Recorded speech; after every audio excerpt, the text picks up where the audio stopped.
All right, we're going to talk the dark side of discipline. We've got many time guest Craig Ballantyne, the one, the only. Craig, say hi. Hey, this is going to be totally different than what we talked about in the past, but Yes, it's going to be a lot of fun. It is awesome. We're going to, question, are you too disciplined?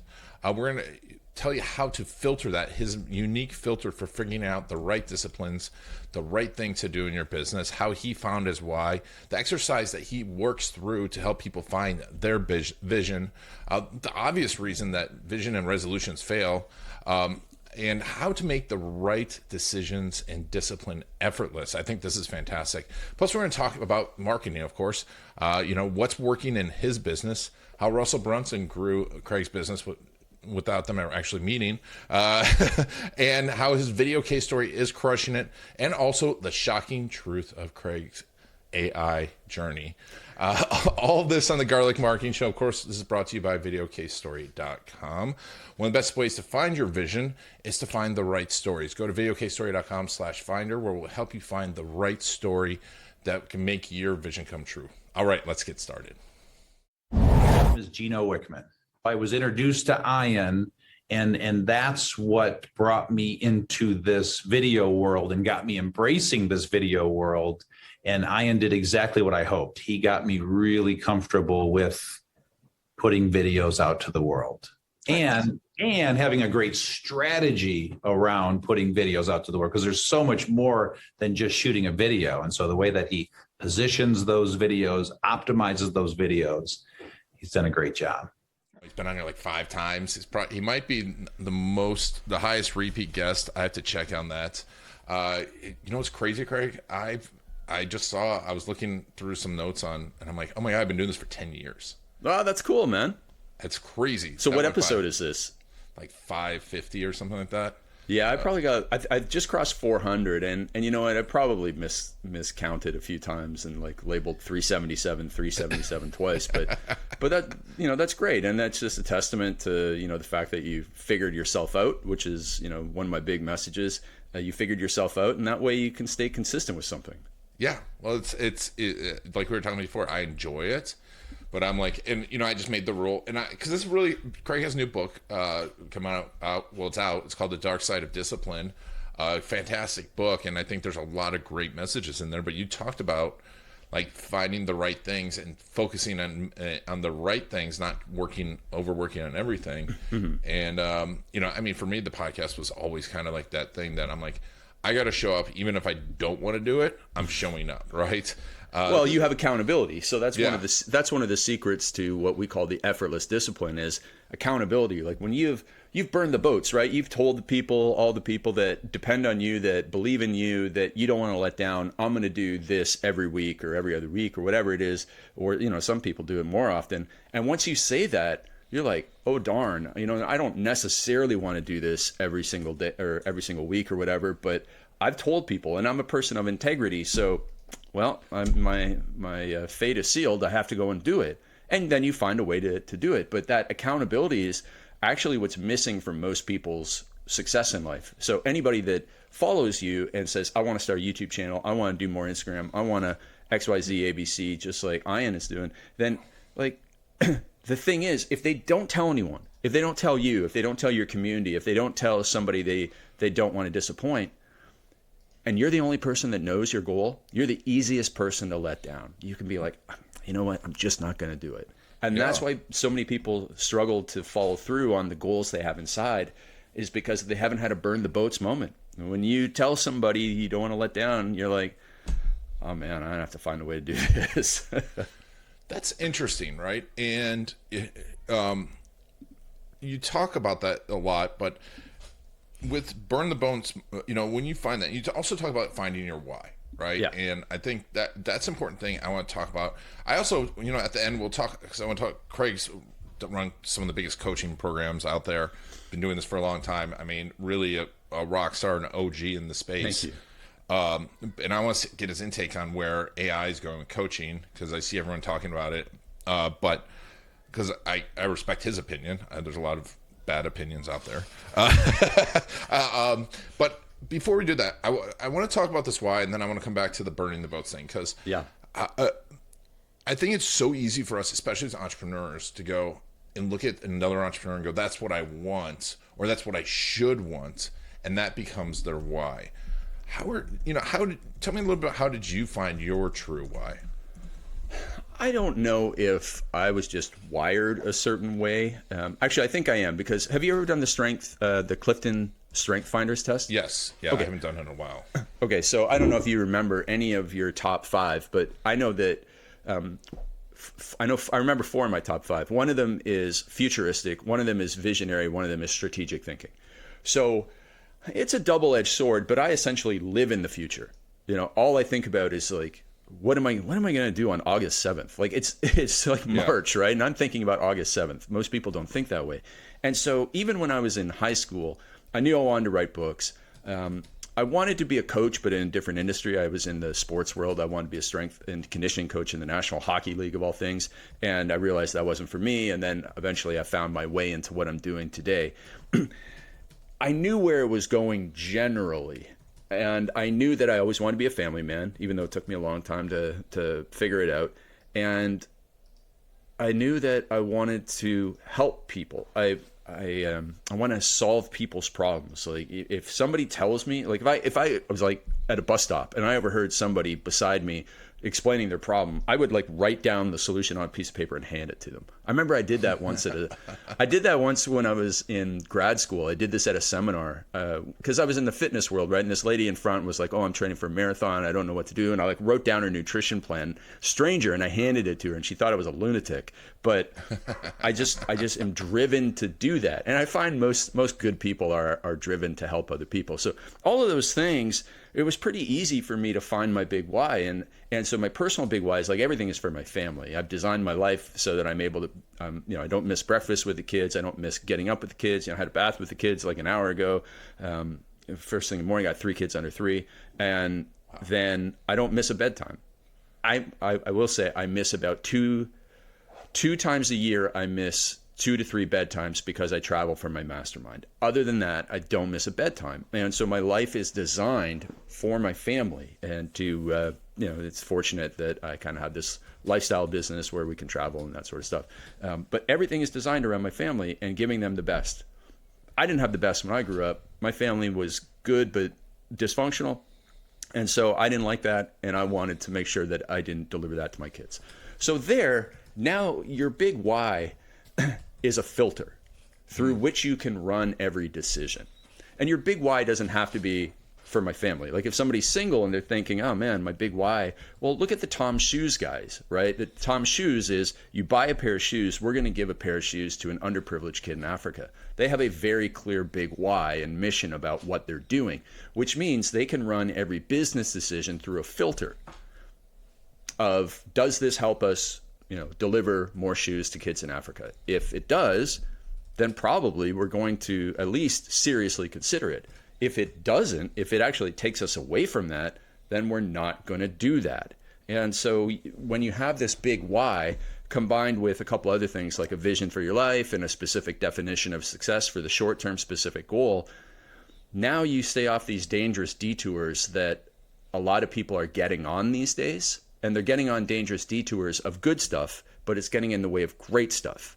So that's why I wrote the book, and called it The Dark Side of Discipline, which everybody thinks, oh, discipline, I just need more discipline. Well, you need more discipline to a point, and then you fall off the ledge and it can destroy you. Mm-hmm. So you have to be very, very cognizant. You have to really think about what matters. And does this discipline serve me or does it not serve me? We got just real quick, we got a reader was going through the audiobook yesterday. He's 20 minutes in. He goes, and he sent me a note and he said, 20 minutes in, and you just said something that really hit.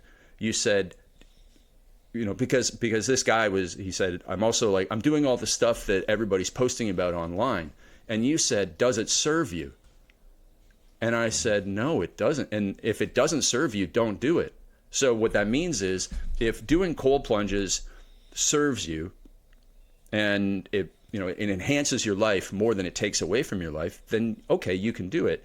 But if driving to a cold plunge place because you don't have one at home and it takes you 15 minutes to get there, you have 15 minutes to do your cold plunge, 15 minutes to get home, and during that time you leave your wife home alone with 3 kids, is that serving you?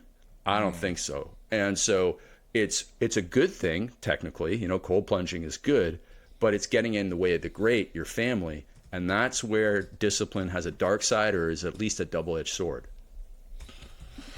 So, it is interesting when you're talking about the why and those standards, and does it serve you? But tell me about the point where you realize that this is the family. I want to do this with the family. Because I know you talked about, like, you mentioned briefly your family. Mm-hmm. You're growing up, but at what point do you like, I need to do this for my family? This is what I want. Was there a single moment, or did that develop over time?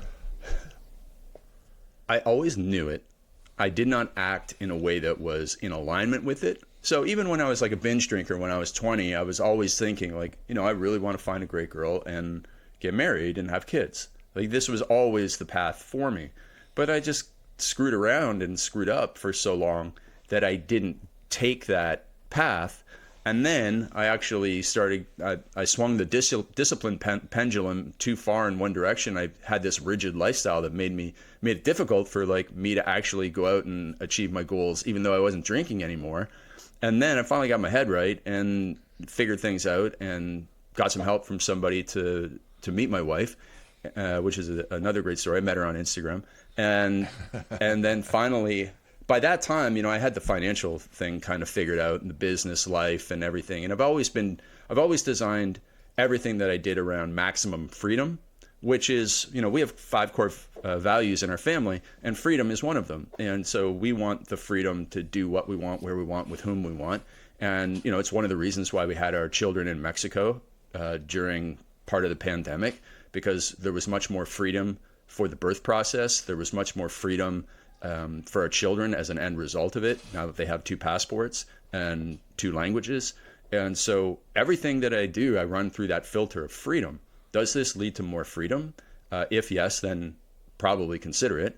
If it takes away freedom, like if somebody said, hey, I'll give you $1 million to run my company, or like even $5 million to run my company, but you're going to have to work 50 hours a week and be on 30 Zooms a week, I'd turn that down in a heartbeat, right? Because that's good money, but I don't want to do that. There's no freedom in that. So everything along the way has been that way. And then I definitely concretized it or crystallized it when I wrote the Perfect Day Formula and I wrote the vision for my life. So in the book, it's kind of funny because you've read that book, right?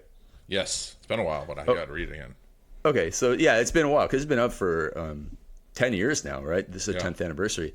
And so I wrote that book, and some people didn't understand that it was in like my future. They thought it was my life now. And so they would always ask me how my wife was, even though I had not met her yet. But I had written that plan, which I achieved. I was like maybe 6 months short of that, which again, I'm a huge proponent of writing a vision for your life and for your business. Cameron Herold has a great book, Double Double.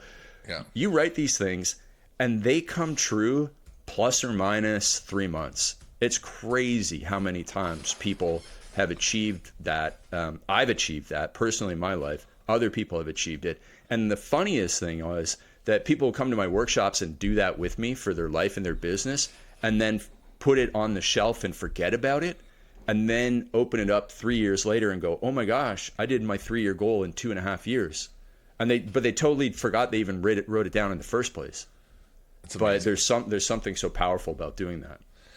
And I agree, and it's amazing how few people actually do it and sit down and do it. And I was at an event, another guest, Jason Wojo, Life and Air, and like they do that with real estate, with real estate investors, and we did some case stories, and it's amazing to me, A, how many people haven't heard of this, but B, how many people have never even attempted it. And I'm like, it's so important. But also, coming back to this, do you have the right vision? How often do you see this? Because I've seen this a lot where it's like, I think when we talk about in the coach space where people are like, I want to scale my business, right? They're like, I want to scale my business. And they think that scale equals freedom, right? And it, like you said, it's like working, if you have to work 80 hours a week to scale your business, that's not freedom. Yeah. So how are you helping people find the right vision so they can find what serves them? So when I used to do these one-day workshops with people, that's a really good question, by the way, because as James Clear has a great quote that says, it's very difficult to save an early bad decision with good late decisions. So it's very bad. It's very hard to save an early bad decision. So you marry the wrong person. You get married when you meet somebody like the hangover marriage, right? You meet somebody in Vegas, you're drunk, you get married to this person. It's a bad decision. It doesn't matter what you do in the future. It's probably such a bad decision you can't save it. And that's an extreme example. But if you choose the wrong life vision, if you choose the wrong business, so many business owners, that I'm sure you know this too, do they work hard? Yes. Are they intelligent? Yes. Have they chosen the wrong marketplace that doesn't have the money to support what they want to do? Mm-hmm. Yes. Yes. And it's like, oh my gosh, you one of the most important decisions you made at the start, you made wrong. And it doesn't matter how good Russell Brunson gets you on making funnels. Your audience can only support you making $150,000 a year. And I see that I know we have a bunch of we have a school community, and so it's kind of like our people who aren't making as much money as they want to. There are a lot of beginners, and I have this lady who's really smart. Like, she could crush it in other types of coaching, but she coaches interior designers, and you are so capped. It's such a small marketplace, and even if you get a large percentage of that small marketplace, the incomes of those individuals do not support a seven-figure business. It doesn't matter how you run the numbers. It doesn't matter how great you get at copywriting. You cannot turn that into a multi-million-dollar business. And so the orientation is wrong. And so going back to your original question, I'm very big on writing the vision, but we actually do exercises before that, so that people vomit out. The first exercise is, tell me about your 10-year values. So what's not going to change in the next 10 years, and what do you want to accomplish in the next 10 years? And this gives people a chance to put everything out. Like, I want to take I heard this all the time. I want to take my extended family on a trip to Europe. Okay, you want to take 50 people on a trip to Europe? Sure. Okay, great. Like, it's nice, get it out and say it. I did it. I know a guy, my friend Joel Marion did it every summer. He spent a lot of money to take 25 people to Europe. We went to the Olympics one time. It's crazy, but not everybody can do that. But it's good to get out of your head. Or I want to start a charity. Well, okay, you want to start a charity? Why don't you go and help? Are you helping any charities right now? No. Okay, well, let's start there. But, get all that stuff out, and then it's like the 30,000. It's like an upside down pyramid. That's the first level. It's the brain vomit, and then we go down to the vision, and we start to narrow it, and we say, okay, in 10 years you want to do all these things. In the next 3 years, what are the things that you certainly can do? Yep. And because they've gotten everything out, it clears the brain, because a lot of people can't really think right if they haven't emptied their head, which is why journaling is so great. Because if you don't have an outlet and you keep everything up in your attic, it gets really cluttered up like grandma's attic. And then, you can't move around, you can't find anything. So that's why you constantly have to get it out. So you get everything out, then you narrow it down, you refine it, and we go 3 year, 1 year, 90 days, next 24 hours, what can you do so that you are accomplishing those 10-year things?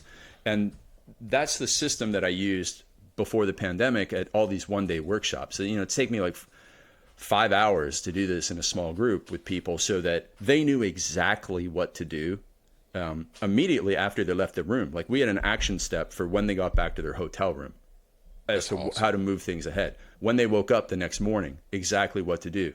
And, just essentially it's reverse engineering exactly what you want. But I think that exercise of getting everything out helped people make the right decision for when they were getting more on the concrete steps of what am I doing next. That's great. And, because so many people, you go to these events, and I think the events are great, and I love them, and in person is so powerful, and I think it's so important to be around like the right people. But then there's so many of them that I see that's like, here's all these great ideas, see ya, right? Or here's all these great ideas, you can join my coaching program. But and which is fine, but I love that you give them something to do right away, because it's totally that momentum, right? Because here's the thing: is what I've learned. over the years, right? I started off in the fitness industry in 2000, and we were running before and after transformation contests for years. For 15 years, I did that, and we helped thousands of people. And then in business coaching, and eventually it became obvious to me that the reason why most people who set goals on January 1st and don't achieve them is that because they don't take action, like immediate action, right? So if you set a goal of I want to lose 40 pounds this year, that's a huge goal. And it seems insurmountable. It seems like, oh my gosh, so complex, I don't even know what to do. And the inertia is strong. And so we go, you know what? Everything's closed today. I'll start tomorrow. And then you eat poorly that day. So the problem actually gets greater and the motivation goes down. And this is actually even what I use on sales calls with people. I'm like, we need to get started today because, you came in, you're working too many hours and your income's not where it's at. If you don't do anything today, tomorrow it's going to be a little bit worse. You're going to be busier. There's more stuff that you're going to have to do. And your motivation, like right now you're motivated. You're motivated enough to get on this sales call. You're motivated enough, the info call, clarity call, whatever, right? You're motivated enough to have this conversation. But tomorrow, because today's going to be a bummer, you're going to lose motivation and you're going to wake up and see that problem bigger and you're actually become more despair. So if you don't start now, when your problem's only at this level and your motivation is actually greater than it, it's maybe it'll take, when we get around to January 1st, you'll get enough fire to start again. But by then your problem's going to be so big. But if you take action today, and usually the action, I'm not asking somebody to go and write a sales funnel. What I'm asking them to do is send a message to somebody saying, I need some help with this. Do you know somebody who can help me specifically with it? Or, hey, I know this person owes me a favor. Hey, can you come and review what I have right now? All you have to do is just send out a message and you get momentum. Because what I ask people to do and answer this question is, whenever they have a problem or an opportunity, what's the first step that you can take right now? Because we have to do it. We have to get momentum and motivation because now we'll go, okay, I've done a little bit. That means, and I feel good. I'm like, oh man, I'm glad I did that. Okay, great. Well, now tomorrow morning when you wake up, you're like, I did that yesterday. Here's what I can do today. And I'm going to do something. And you get that streak going. And that's how you solve big problems. And you don't solve big problems by sitting there and hoping they go away. No, well, exactly. And it's, my dad always told me action begets action, right? Yeah, exactly. You got to start doing stuff. And so, bring it back to the book, The Dark Side of Discipline. Yeah. At what point, because if someone's not doing anything, then they have zero discipline. At what point who should be really reading Dark Side of Discipline? Yeah, it's a great question. And so we break it down into a couple of categories. So I'm going to start with the most controversial one, the people who are disciplined and who are seeking more discipline. And we call them wild horses, and they're people like you and I. They're entrepreneurs who are ambitious, who want to have it all, who want to achieve it all, who want to experience it all, who want to, challenge themselves in the highest thing. And the people who are doing that, but feel like they're spinning their wheels, or if they step back and look at their life, go, you know what? I might be doing a little too much because I'm doing stuff that's actually leading me into some bad results. Everything that's good can be done to a point where it becomes bad. Yeah. Even drinking water. So drinking too much water can kill you. Did you know that? Yeah. That's crazy, right? Well, I'll give you a quick story. So years ago, when the Nintendo Wii came out, I remember there was a radio station that held a contest about holding your Wii to win a Wii. And they had these people come in and drink as much water as they could without going to the bathroom. And whoever went to the bathroom last won the Wii. A lady died in the contest because when you drink so much water, it ends up giving you hyponatremia, which means your sodium levels in your blood go down, and it actually affects the electrical conduction of your heart. And so she had a heart attack from drinking too much water. So everything good can be done at a level that it becomes detrimental to you. And it's the same with discipline. So one of the reasons I wrote the book is that I had multiple friends who were doing all these things online, and I had some of them lose their marriages because of it. So they were doing good things. Is working out good? Yes. Is doing a triathlon good? Yeah, maybe, sure. Is reading a book a week good? Yes. Is cold plunging good? Yes. But if you're doing good things and it destroys the great thing, the good thing becomes a bad thing.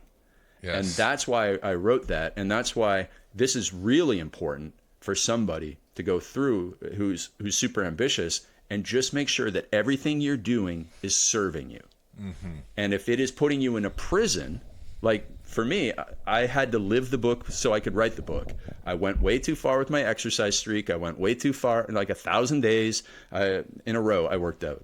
For what? Like, I'm not a pro at anything, so it's just stupid. and bedtime, no, can't do anything social. I've got this bedtime, can't miss it. It's like eventually it gets to the point where it puts you in a prison and does not serve you. And you have to be very careful with that. And so it's through that reflection we figure it out. On the flip side, the people that, as you mentioned, that aren't doing anything, they aren't doing anything because they think the problem is so hard or it's so complex. Like to start a workout program, they've tried so many times in the past, they're just going to fail again. Well, everything can be made effortless. Like that's the second part of the book, the effortless discipline systems, which are elimination, preparation, and connection. You eliminate all the bad things, all the stuff that makes you do a bad habit. You eliminate the toxic people, the toxic environments, and the toxicity, the toxic temptations from your life. So if you've got a phone problem, like if you're on your phone too much around your kids, use the Opal app. It eliminates OPAL. It's 4 million downloads, 4.8 star review on in the App Store, and it works really well to eliminate the phone as a temptation. You just set it so you can't access anything, and now, sure, you got the phone beside you, but you can pick it up, but you can't access your texts, WhatsApp, whatever. And okay, great. So now you've built a fence around yourself to protect yourself from the thing. And you can do that at whatever time of day and so on and so forth. For me, when I was a binge drinker, I had to set it up so I didn't have alcohol in the house, that I didn't go to bars, and that I didn't hang around my friends, my toxic friends who were really just about drinking. So I got rid of them. And I spent time with my other drinking buddies who were good friends, but I just went to non-drinking environments with them. So it made it harder for me to drink. That was the elimination. On the flip side, you just need to do better planning and preparation than ever before. So if you want to write a book, you don't wake up and just like go to your computer and say, I'm going to write a book. Like you'll just sit there and go, I don't know what to do.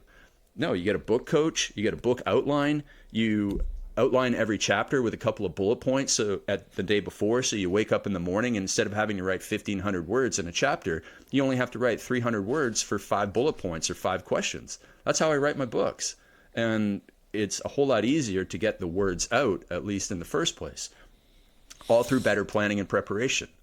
And then finally, the connection. We've talked about this. It's the missing link. But when you have accountability to somebody you deeply do not want to disappoint, or if that's one way of getting it. There's another way where you tell the community, you go public accountability and say, I'm going to do this.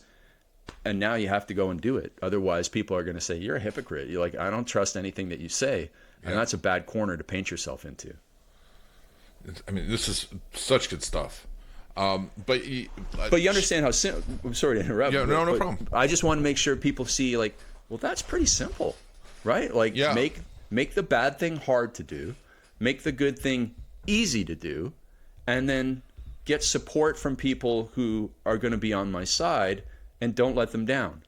And yeah, listen, you're not going to lose 100 pounds overnight, but it's now you're building the systems that allow you to do it. And it gets rid of the notion that I need to be this hardcore, total willpower discipline. That's like, because when people think of discipline, they think of, oh man, me sitting there with chocolate cake in front of me and like it's me versus the cake. Well, you're going to lose, you're going to lose. And 90% of the time. And that's not a way to go through life. It's suffering. But if you set up the systems so that it makes it easy for you to be successful, then you start to get a shift in your internal confidence. Like, oh, I can do this. And eventually you get to the point where someone can put chocolate cake in front of you and you don't need discipline. You don't even need systems. You just need to go, I'm not the type of person who eats chocolate cake unless I plan for it in advance. Or I'm not like right now, I don't drink at all. I'm not the type of person who drinks. So I can, I was just up at Whistler near Vancouver here, and we went to this beautiful restaurant, and it had the most stocked bar I have ever seen in my life. It was insane. And had I gone there in 2020 when I was a social drinker, I would have had a drink, I would have slept poorly, I would have been kind of in a bad mood the next day. But I didn't have to go through that because I'm not a drinker. I can look around and go, that's pretty cool, but I'm not the type of person who drinks alcohol, so I didn't have any negative effects from it. And that's because that's my identity, and I have this standard. And so you eventually go from like discipline to realizing systems are more important. You build those systems, you build your confidence in all areas of life so that you can change your identity, change your belief about yourself, and then you can all of a sudden just go, no, I just don't do that, and be confident. And you no longer need discipline. So you actually don't need it in life. You know, and I think this is such an important thing. And for those of you that feel like you can't do this, or, you know, one of the easiest things to get discipline or help with the coaching, obviously, is to work with Craig. I work with an amazing coach. I work with coaches. Everyone should have one. But, you know, we were talking about audiobooks, and I use audiobooks all the time. And making audiobooks part of your discipline helps me stay disciplined, right? It's online coaching. So make sure to pick up The Dark Side of Discipline. You read your audiobook, correct? Yeah, I did. I mean, and there's actually a great lesson in that. You know, it's challenging for me because I have introverted tendencies, so I don't generally talk a lot. Which, you know, kind of sounds weird because considering I haven't shut up on this podcast, right? But I get excited about certain things. No, and this is easy. But to read an audiobook, for anybody who's never done it, imagine every sentence you said had to be clearly enunciated. And if you did the word wrong, you have to go back and read it again. And if you are not used to talking, essentially, this is like, I would have to say essentially there because I screwed it up. The editor would go, can you go back and say essentially? And I'd be like, oh. Essentially, this is like running a mental marathon, because an audiobook, this one's only 2.5 hours, but 2.5, 3, 4 hours have been some of my other ones. You are physically exhausted by the end of it. And I took a break after a couple hours for lunch. And, you know, when you take a break from something, it's kind of hard to get back into it at first. And I could feel when I read my audiobooks, I have my radio voice on compared to my podcast voice. Yes. My sister's stepson calls it my YouTube motivational voice because this is not how I normally talk either. But I started to mentally realize I was getting out of my audiobook radio voice. And I was tempted in the moment to be like, I just want to get this done. But I said to the guy, hey, can you tell? And he goes, yeah, you're starting to sound different. And so I had to like regroup because in the moment, the path of least resistance was for me to just get it done. And that's how most people go through life, like path of least resistance. But I knew that I had to do it right, because that's my standard, is doing things right. So I took another break and maybe had a little more caffeine and came back and, you know, knocked it out. And I guess, like, I had no idea, but somebody sent me their Amazon or their Audible review yesterday of my book. And I guess you rank the person on performance. So when you rank an audiobook, it's like overall, something else, and performance, and he gave me a 5-star in performance. Like that's like I'm most proud of that review because it was hard work. So I don't know what your question was about the audiobooks, but yes, I do my own. Oh, you know, that was my question, was do your own, because I think that's I always shocks me when someone's like a business coach or whatever and doesn't read. Like, I understand authors not reading their own audiobook because it's a performance, like fiction. Sure. But it's like, I'm always like, why wouldn't you read your own audiobook? It's your chance to be in someone's ear for 3 hours. Yeah, one of my favorite books is not read by the author, and I'm kind of surprised by it. Which but one? I maybe there's some reason for it, but it is it should be, because that's who you expect. Especially if you've ever seen a video from them, you want to hear that same voice. Yeah. No, I mean, like, you know, when I first met Seth Godin, I'm like, I'd listened like 4 of his audiobooks. I'm like, I felt like I knew him already, right? Like, sure. Yeah, totally. So, coming to the books and marketing and marketing your coaching business, obviously the books are a part of it. Mm-hmm. You've done some really cool stuff we've talked about. You know, we had you on when you're crushing Instagram. We talked YouTube. What's working for you right now besides the book? So what works the most for us are two things. Is that we sell I think it's maybe $37 now. It's a $37 morning routine course. And there's a guy out there named Alan something. I can't remember his last name, but he's a famous copywriter, and he has something called the client acquisition funnel. It's called an AC funnel, and I can't remember what that's his name, Alan something with a C, but it's a client acquisition funnel. And so you actually, in your low price thing, you include as part of the offer a free call, a free implementation call. So we sell the Millionaire Morning Routine with a whole lot of copy on it that says you're also going to get a free call. And it works well because most of our coaching clients come from it, but it also doesn't work perfect because we get a lot of people who are not business owners who buy the morning routine, right? So it'd be better if it was like a book like EOS or Scaling Up by Vern Harnish and you get a free call. Those people would be perfect leads. But we cast a much wider net, so we sell a lot more of them. And in the end, maybe we have the same amount of leads or whatever. So we get them on a call for 10 or 15 minutes. We qualify them, move them to a call. The other thing is just a straight old school funnel that is short. I guess it's maybe not old school because they used to be longer videos, but it's ad to video selling, people into a call. And, it's just a straight call funnel. So those two things work. The other thing that works well for us is that all these people who have either opted in for the high ticket coaching funnel or the Millionaire Morning Routine customers, they're just on our email list, and we do a lot of email. Like we don't promote a lot in our email. We send content emails 3 or 4 or 5 days a week, and then every couple of weeks we drive people to a call. Now, we have like a very soft call to action that generates some sales as well, but mostly it's content, jab, jab, jab, right hook, uppercut, whatever Gary Vee wrote the book on, and driving them to the call there. We do have a school community. It gets us a few clients, and it's also a revenue stream, but it's not a major factor for us. Then there's referrals, and then there's just the long tail of the books. So we have, Instagram still works for us as well, but we had this one guy who's been in our mastermind for 4 years, and it's a $40,000 a year mastermind program. And he listened to the Perfect Week formula book 4 times, sent me a message on Instagram, bought a ticket to sit in at one of our live events, and then at the live event upgraded to the mastermind. And that's a really beautiful funnel. That's really great. So because they know you, right? They know you by now. After he listened to it 4 times and implemented it, saw results. And it's a long sales funnel. Obviously you'd much rather go from cold to sold in 24 hours, but it just doesn't work that way. No, it doesn't. Unless you're like Russell maybe, but not for me. Not for us ordinary humans. Yeah. I won't even get into the Russell thing, but so coming back to the Russell's our best ad, by the way. So I'll tell a positive Russell story.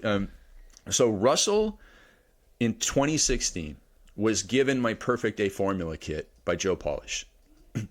And did you ever get one of those orange boxes? Yes, sir. Yeah. Okay. So Russell's given this, and he reads the Perfect Day formula on the airplane home from a Genius Network event back to Boise.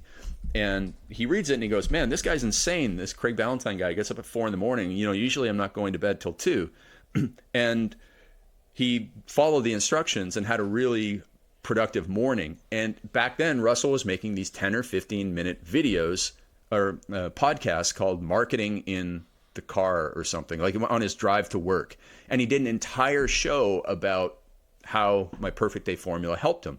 So we just took quotes from that podcast and used it as ads. And we've been running those ads since August of 2020. So we're nearly on 5 years of running the same ad, and nothing has beat it. We have some cold plunge ones that, don't do a cold plunge, it's ruining your productivity, ones that are pretty good. And we have some ones on like the 7 deadly sins of morning routines that do pretty well.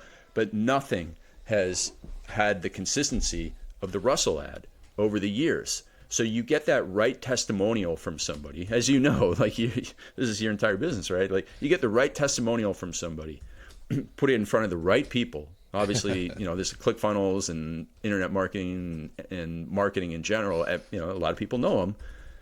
And you know what? You just need one. You just need one. You're one testimonial away, to paraphrase Russell, and you are. And so that's, we've got a lot of coaching clients from that. And they might not even remember clicking on the Russell ad, but it was the Russell ad that, we track back through. We use Hyros and we track back. And it's like, that's the one. That's the one. That's amazing. Yeah. So, we got a few minutes left. Where do you see AI coming into coaching? How are you using it? What do you see it's going to do? So I personally don't use it at all.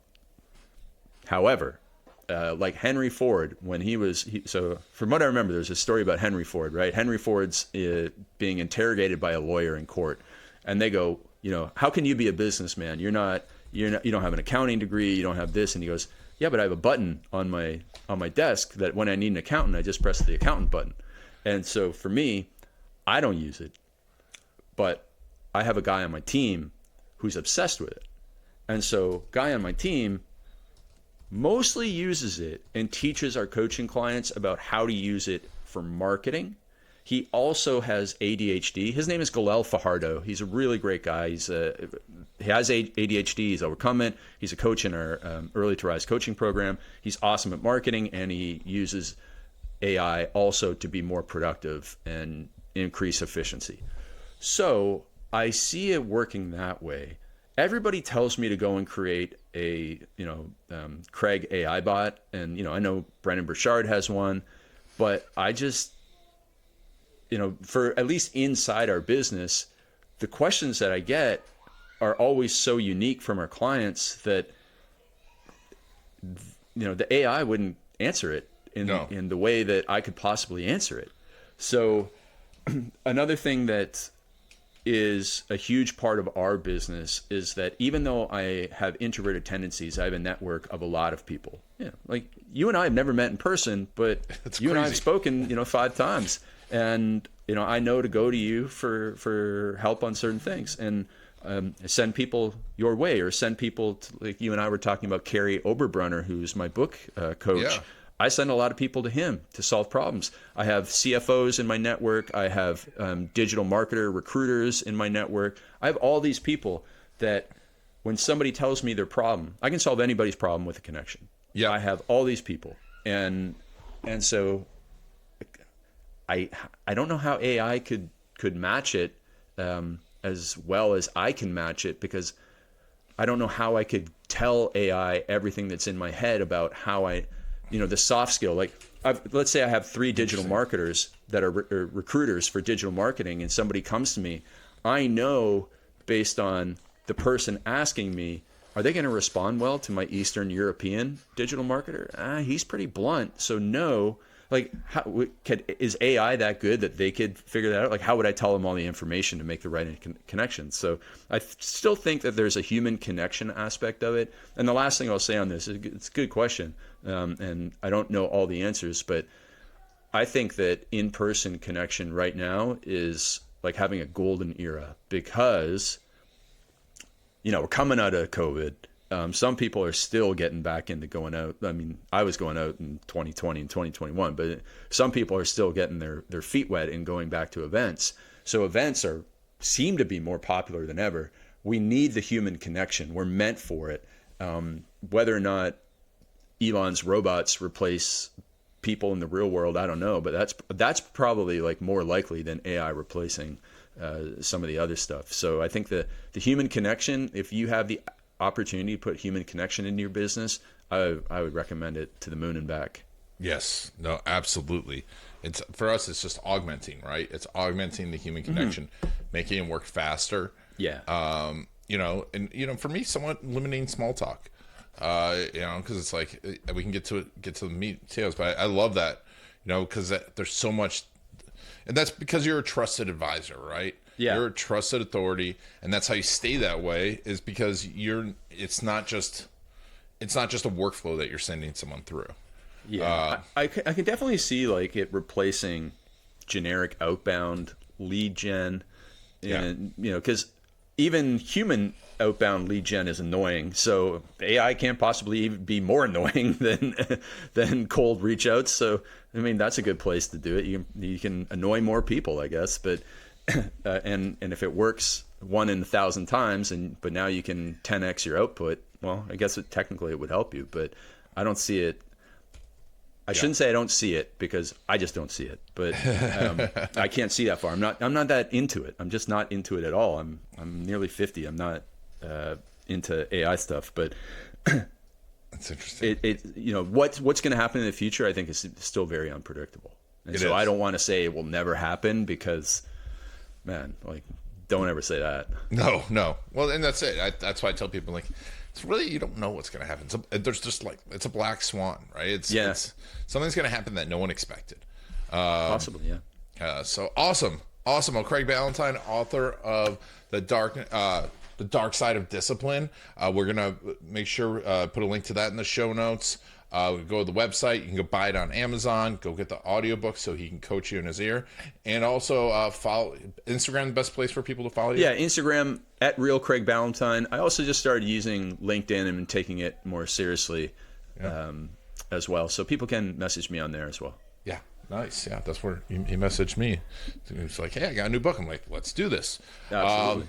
Awesome. Well, thank you, Craig, so much for being on the Garlic Marketing Show. Absolutely, my man.